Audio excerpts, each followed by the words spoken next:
Welcome along. So the esteemed spiritual teacher, dear Thich Nhat Hanh, who passed away recently, or shall we say transitioned to wherever he next be, said these as his last parting words. Please do not build a stupa for me. Please do not put my ashes in a vase and lock me inside and limit who I am. I know this will be difficult for some of you. If you must build a stupa though, please make sure you put a sign on it that says, I am not here. In addition, you can also put another sign that says, I am not out there either. And a third sign that says, if I am anywhere, it is in your mindful breathing and in your peaceful steps. And this serves as such a beautiful reminder on the path of awakening.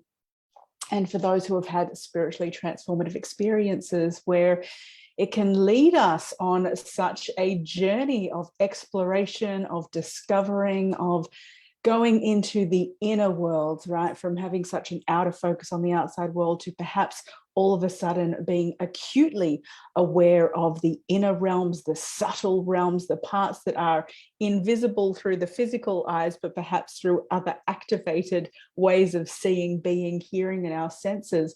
We become more awake and attuned to the deep inner worlds, the archetypal realms, so many pieces that go on our physical energy, on our energetic body. And of course, and the emotional and the archetypal layers as well, right? So those deep inner journeys.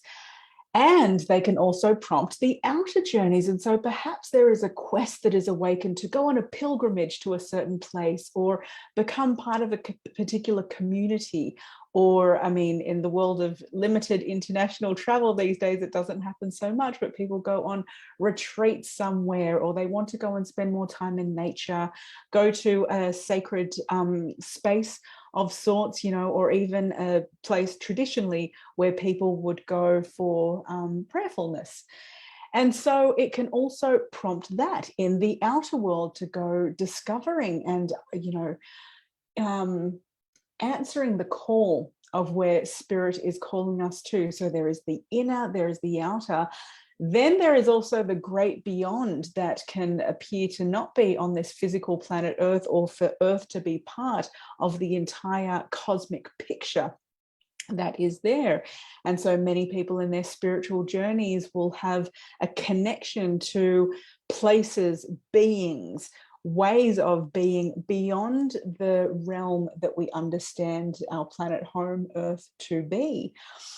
And naturally, all of that can be pretty hard to talk about, right? You've got to find the right people and the right time to have those conversations. And in addition to that, take the time to process what on earth has happened to me? Where have I gone? What is this all about? Because we have just become so expanded as a human form with a limited shell and container to, right, so much more.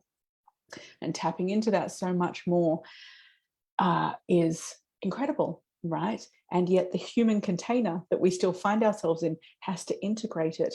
And so on that journey, there can also be a whole roundabout turn to come right back to where we already are, which is what I understand, you know, Thich Nhat Hanh to be talking about there, where he says, you know, through your steps and through your breath, right back where you are in this being that you are expressing on this planet, right? You are living energy in this form at this time, and we get to have experiences.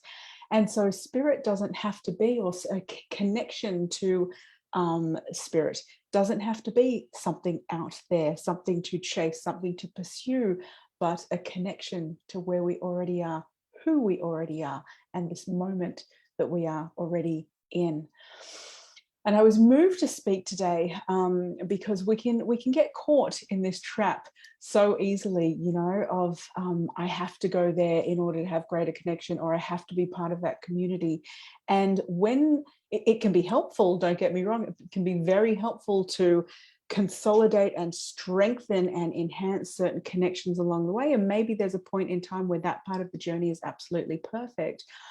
But where this can become a trap is if we feel that we must go to that place, that person, in order to connect to the more that is, in order to connect to the greatness that we inhabit.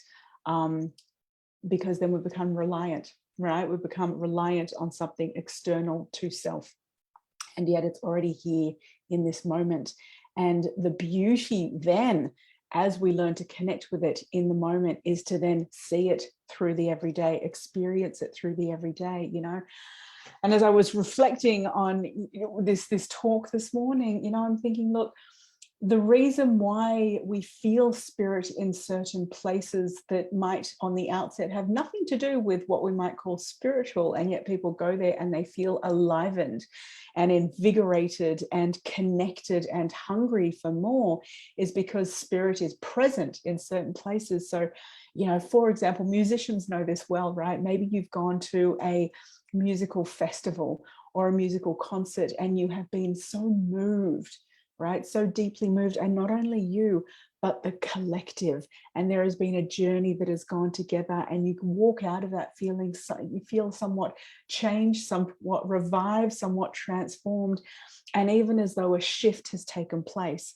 If that is the case, you know that you have touched on spirit, right? Spirit through each other, spirit through our gathering together when we are in a moment that is of clear intent, of good intent, and of expansive intent as well, right? Something that helps people tap into the greatness that they are, and when we bring it together, it brings it out even more and more, right? So it can show up in the funniest of places. It can show up in rallies that are taking place right now. You know, wherever you sit on this discussion, if you don't know about the truckers gathering in many parts, you know, Canada, Australia's got its own thing. There's a few countries around the world going.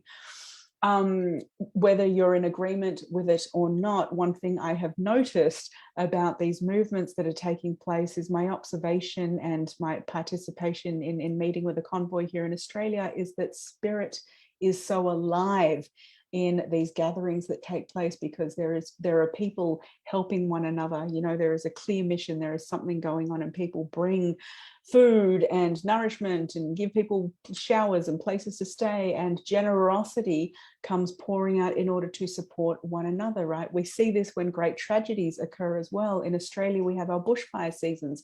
We frequently see this occur when people have lost their homes, and the spirit of the people come to support one another, right? And these are the times that we can fall on each other in support. And there is a grace that comes when a hand through each other comes forward to help and aid and make sure we are taken care of.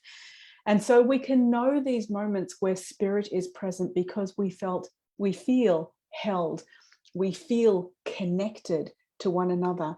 And we don't have to go to a church, a synagogue, a whatever, to find that externally. It is possible to find that through one another. Though I'm not, you know, dissing those places. If that is your path and that is your community, go right ahead and, you know, honor that if that is truly where you find that connection and aliveness that is there. I'm just, you know, saying don't get caught in the trap of how can I put this?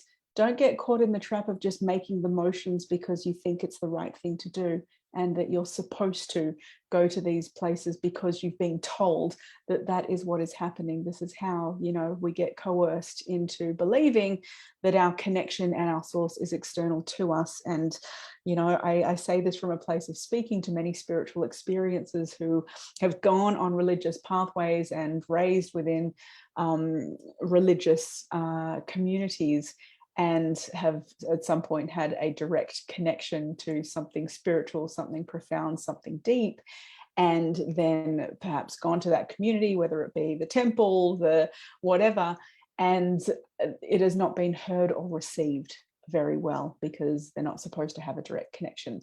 And this is rather ironic because a lot of the founders of these movements, it came through a spiritual connection, through direct revelation, or a direct experience, or a direct awakening. So interesting. Follow what feels good for you. Follow what feels true and right for you. Follow where you feel alive and wholesome and well, and trust that through that pathway, in one another, through yourself, in each moment, connection is possible. Feed it, nourish it, and draw your wisdom from that space. Beautiful. Let me know how this lands with you. I always love hearing from you. Have a blessed, blessed day.